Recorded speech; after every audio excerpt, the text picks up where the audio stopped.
اسیروں کے قافلے کی کربلا سے روانگی۔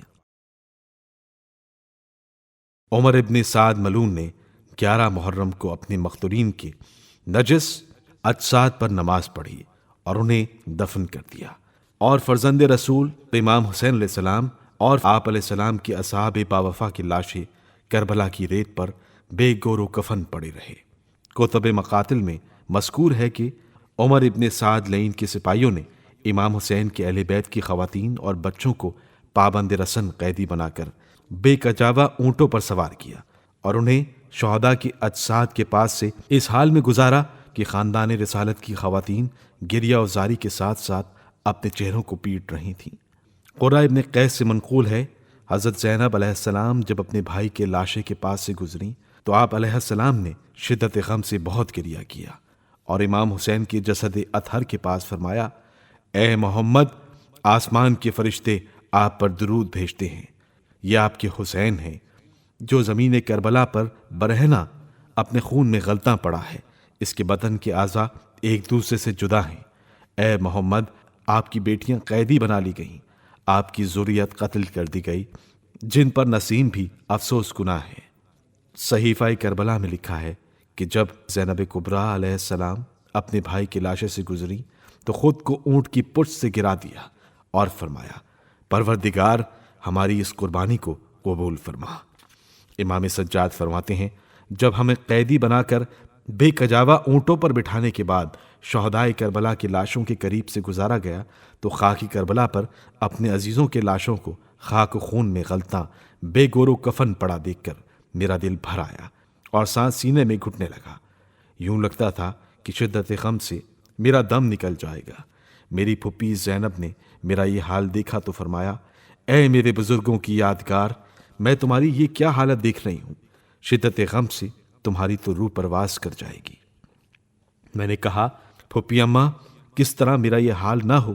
میرے بابا اور سب عزیزوں اور اصحاب باوفا کو ایک ہی دن میں اس طرح تہ تیک کر دیا گیا کہ میں اب ان کی لاشیں خاک و خون میں غلطہ دیکھ رہا ہوں اور انہیں کوئی دفنانے والا بھی نہیں۔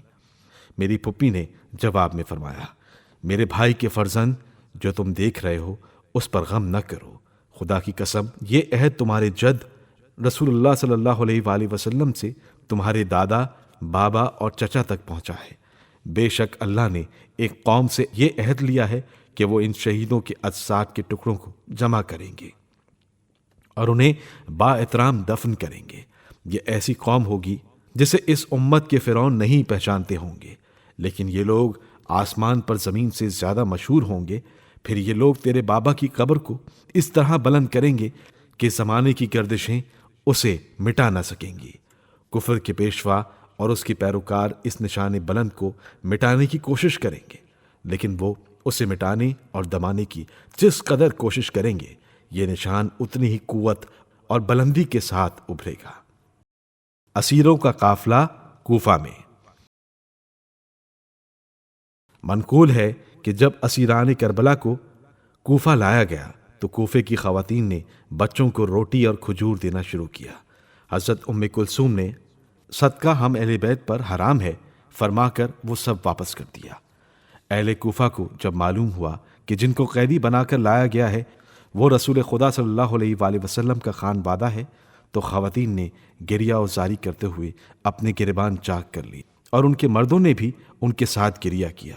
لوگوں کی گریہ و بکا اور شور و شغب کی وجہ سے کان پڑی آواز نہیں سنائی دیتی تھی۔ ایسے میں ایک آواز گونجی، اے اہل کوفہ، خاموش ہو جاؤ۔ جو ہی یہ آواز لوگوں نے سنی تو کیفیت یہ تھی کہ آتے ہوئے سانس رک گئے اور جرس کاروان کی آوازیں خاموش ہو گئیں۔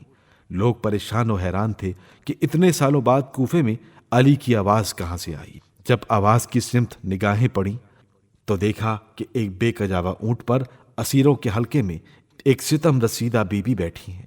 معلوم ہوا کہ بیبیوں کے حلقے میں موجود خاتون کوئی اور نہیں بلکہ اسی کوفے کی شہزادی دختر علی و فاطمہ عقیلہ بنی ہاشم زینب کبریٰ ہیں۔ پس لوگوں کے خاموش ہوتے ہی آپ نے وہ خطبہ ارشاد فرمایا کہ راوی کہتا ہے کہ خدا کی قسم میں نے کبھی کسی خاتون کو دختر علی سے زیادہ پرزور تقریر کرتے ہوئے نہیں دیکھا۔ گویا جناب امیر المومنین علیہ السلام کی زبان سے بول رہی ہیں۔ بالفاظ دیگر یوں محسوس ہوتا کہ حضرت امیر علیہ السلام آپ کی زبان سے بول رہے ہیں۔